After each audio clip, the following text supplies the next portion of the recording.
Good morning. I don't know who I'm talking to right yet.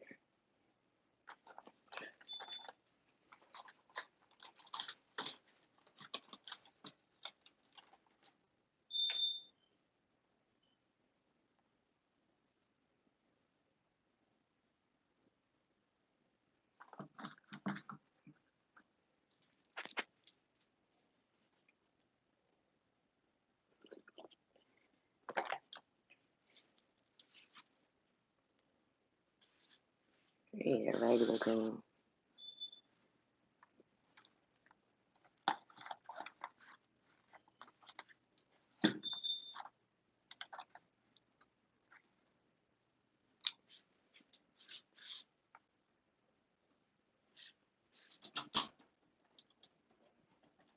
Damn.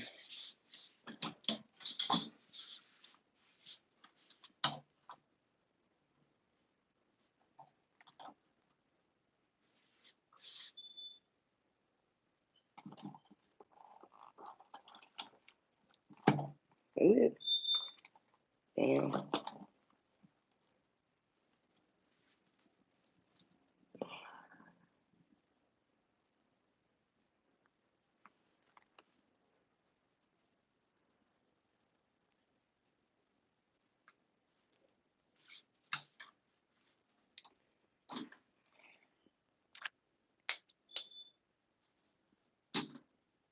Got two folks on here.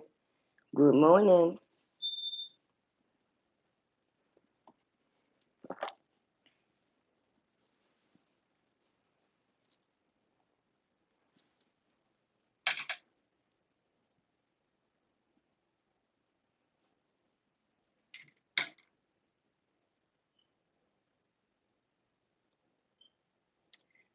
Hi, Regina. I'm surviving.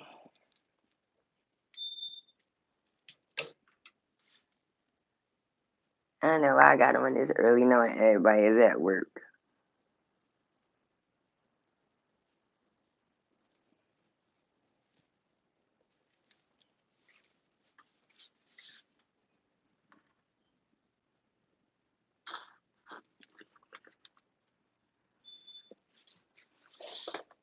Yeah, I put leave ammunition in there. I'm bugging. How you been?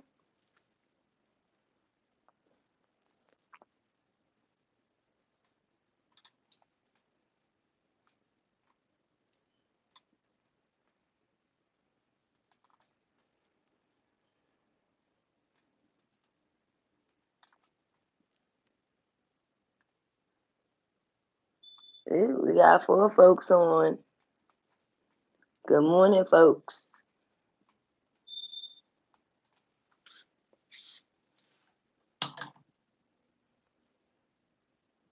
Well, we got 3 people.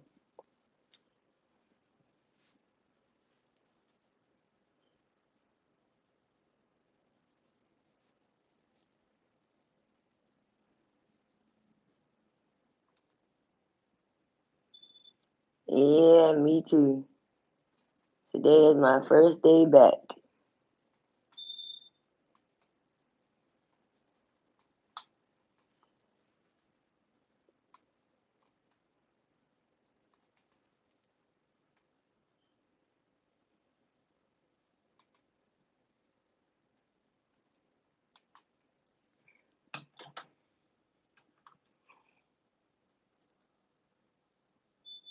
Hey, Rhodes. How you doing? Yeah, I think today is the last day I could bear my hair being like this. Like, I cannot do this shit. This is the whole reason why my hair is natural. Because I don't like having to do my hair.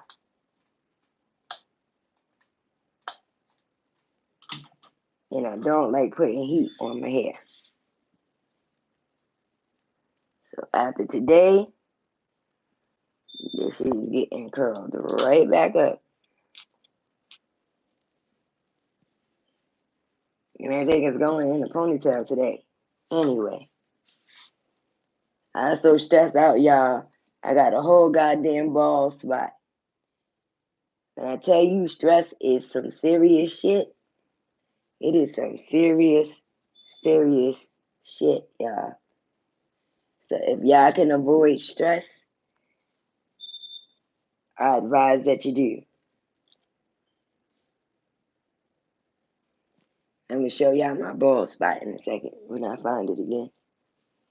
I was devastated.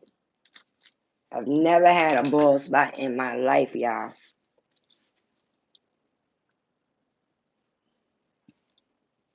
Never. Auntie Granny done left me here, and I had to regroup and get my life together, y'all. And so, y'all are my family, and I felt like it was important for y'all to understand, for those of you who've never lost a parent. I think that a lot of people live life forgetting or refusing to deal with the fact that we all must lose a parent unless we leave first, right? And so we are in la la land, not dealing with reality, not addressing it, not thinking about it, not talking about it. And then when it happens, it's like it came out of nowhere. Well, at least that's what it feels like.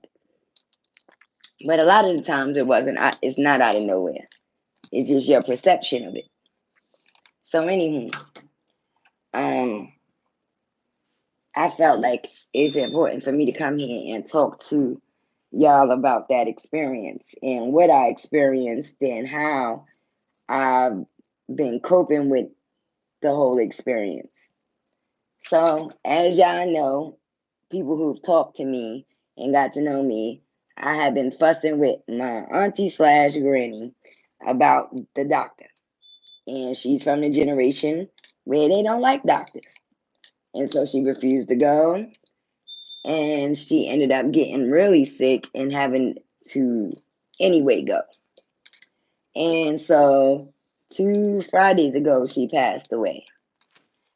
Now, I am 36 years old now, and me and my auntie have never been separated in my life since I was 2. Um, so even though I'm aware and I deal with reality pretty darn well, I still had to go through all of the emotions that came with that. So it went from being devastated. Hi, KP. It went from being devastated and exhausted and feeling like somebody dropped a ton of bricks on my ass, where I literally slept for 2 days straight because I was just, that shit just takes your energy. It's like somebody take a piece of your soul and take it with them. And then after that, it was what do I do now? What am I going to do now? Because Auntie Granny was the leader of the tribe, right? So I had to go through, what are we going to do now? Well, how am I going to function? How am I going to live? Then I went through being angry and upset. Hold on, y'all. Hold on.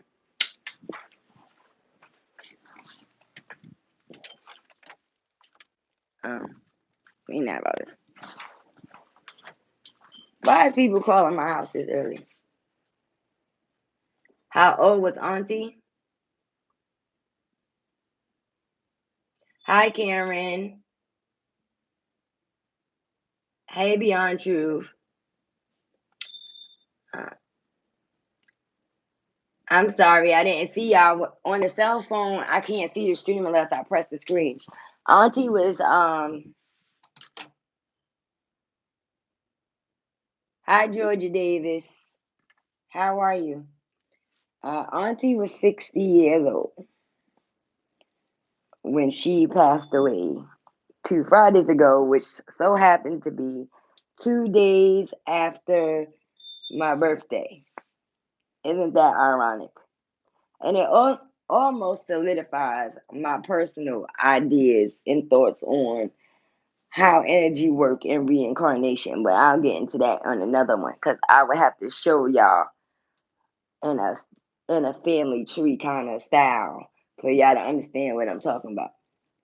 But moving right along. So I went through being angry. I went through being depressed. I went through being hurt because my kids was hurt and there wasn't nothing I could do about it. I went through all of this spiel. And here we are at week 2. And I'm at the grieving part of acceptance, right? You have to accept that this is a part of reality. You have to accept that death is a part of this realm, is a part of the experience. Um, and so that's where I'm at with it right now.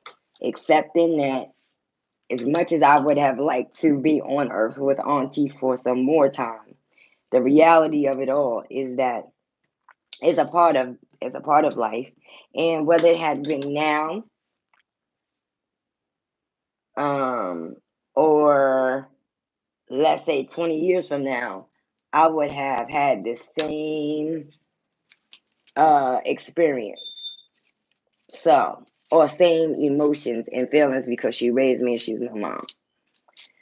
Um, and so now that I'm at the acceptance point, I'm at the point where I gotta handle business. I still gotta go to work. I still gotta get my kids off of school. We still gotta eat. Bills still gotta get paid. Paperwork gotta get done. Um, Thank you, KP.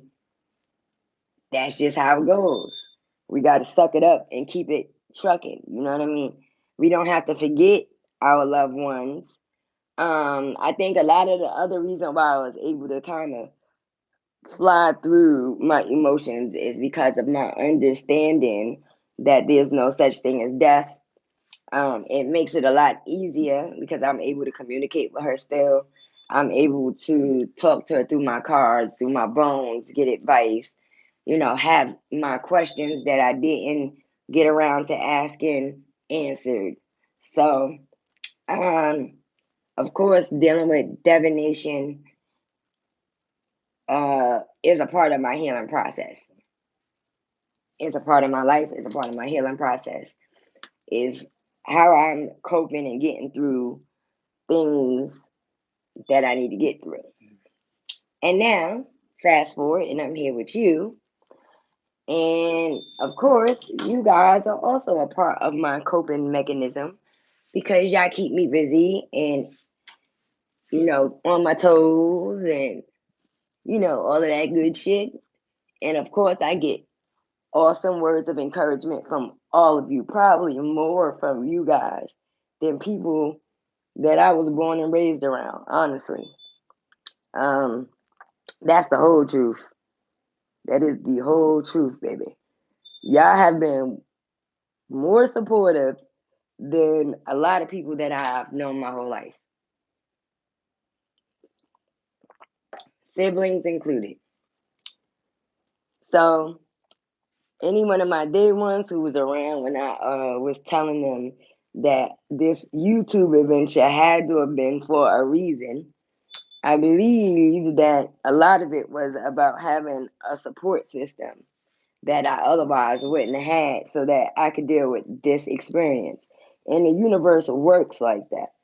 They will put you in different places and around different people so that when a situation comes through that you otherwise would have a hard time dealing with, you have a support system to rock out with. And in my case, a lot of the times it was y'all calling and checking up on me and texting and emailing and things like that. So again, y'all are super duper appreciated. Outside of that, readings. I put up a question on my community, and Eric Holder Part 2 had the most votes. So when I get off of work this evening, I will be doing Eric Holder Part 2. Depending on how YouTube is acting, I will try to do it live. If I can't, then I will do the recording.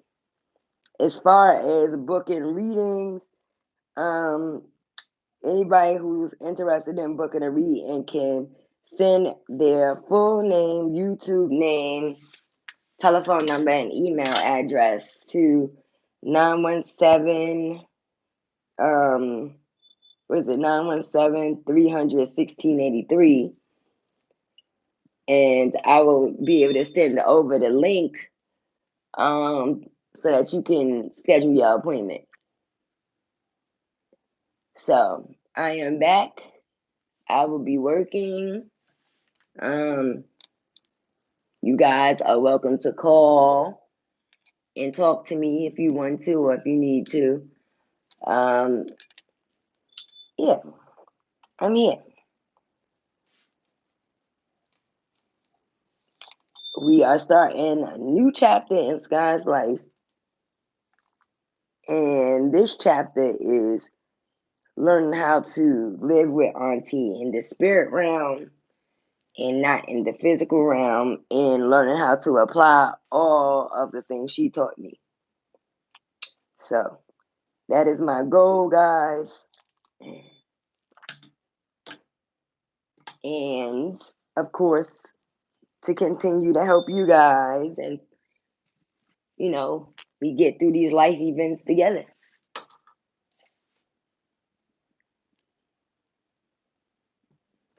Yeah, I know I'm blind. I ain't got no glasses on. Thank you, Cameron.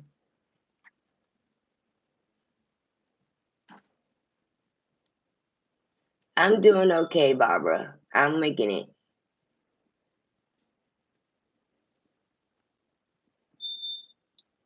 Thank you, Powers.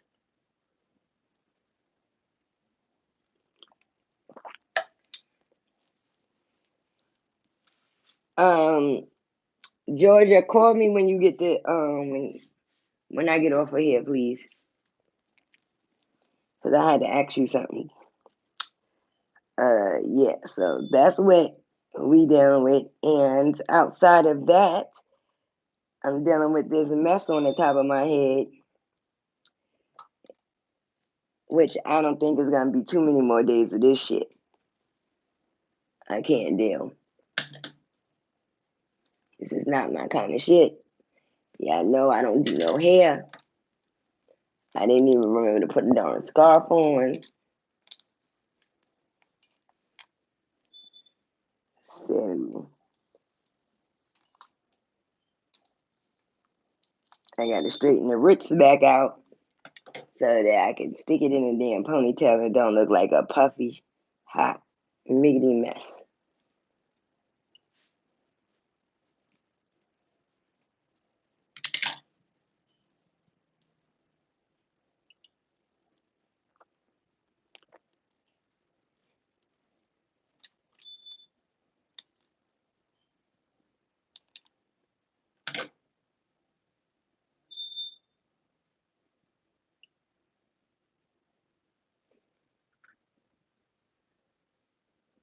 Hey Mosley, thank you, Joe. I appreciate that.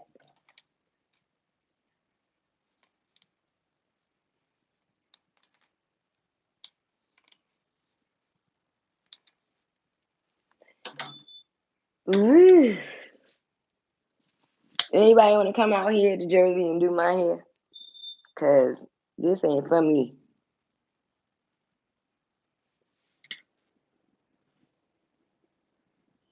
Hey Hogan, how are you? Good morning.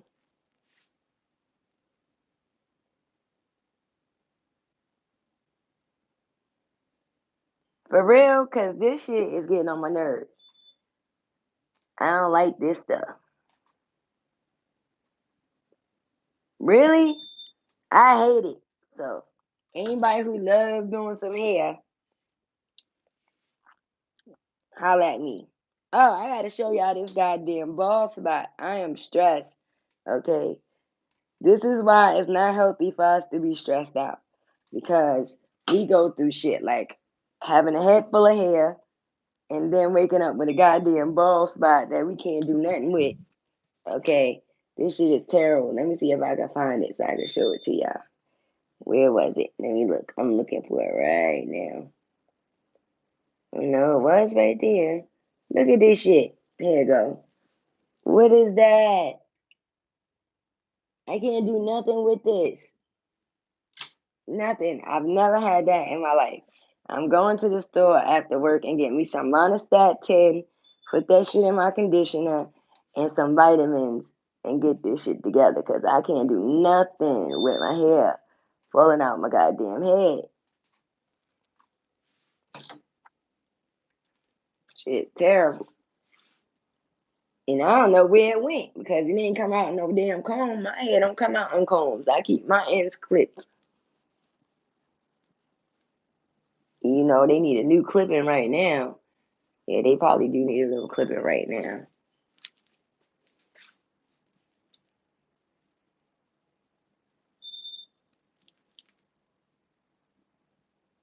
Yeah, I use that.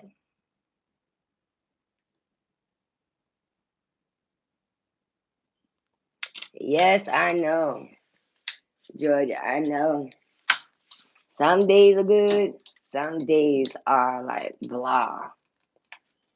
I think my kids keep me sane for real. If it was not for freaking Frank, I probably would have lost my ever loving mom. At the same time, you know, black people don't give you no time to mourn because soon as my auntie passed away, the first phone call I got from a relative was I'll be there to divide and liquidate her things, which we're not doing. But that just lets you know what I'm dealing with over here. You feel me? What I'm dealing with.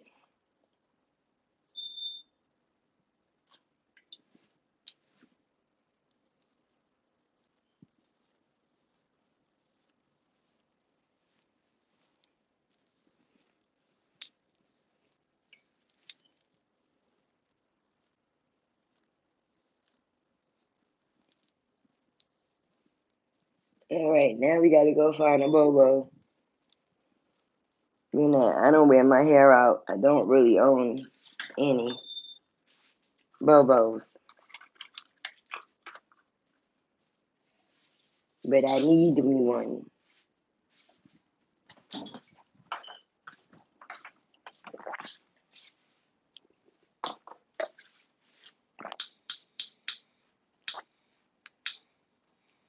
I honestly didn't think any of y'all would be up this early. Let me show y'all how much I ain't about to play with these hoes. Not about to be playing. The room that I do my readings in is the knick-knack room. This is a whole room. We not doing none of that. Anything that belongs to Auntie Granny will stay here for Auntie Granny. Simple as that. I don't play with my aunt. Not even a little bit, y'all. Not even a little bit.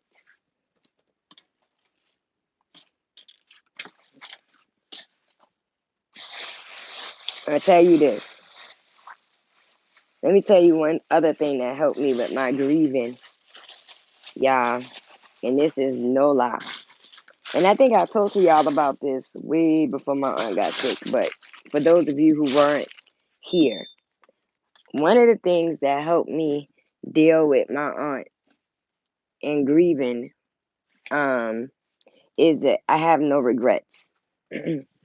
um, and this is why I tell people that is very, very, very imperative that when you have loved ones and elders, and no matter who they are, however you feel, you tell them. Whatever you ever wanted to say, you make sure that you tell them. Okay? Whatever you want to do with them, make sure that you do it. Don't leave no room to have to deal with the loss of somebody that you love and have to deal with the shoulda, coulda, wouldas. Because that is probably the most painful part of a loss is to regret not saying or regret not doing things with a person. You know what I mean? Regret not ever telling them how much you love them or care about them. That would have to be, for me, that would have been the worst pain that Sky has ever felt. If I didn't have enough sense to make sure that I stayed around and had enough sense to make sure that I told people in my family that I love them. And when I'm telling you I do this like to the point of annoyance, I do this to the point of annoyance. Hi, Tiffany. I can sit around and tell my mother and my aunt as much as I may have argued with them. But you better believe I never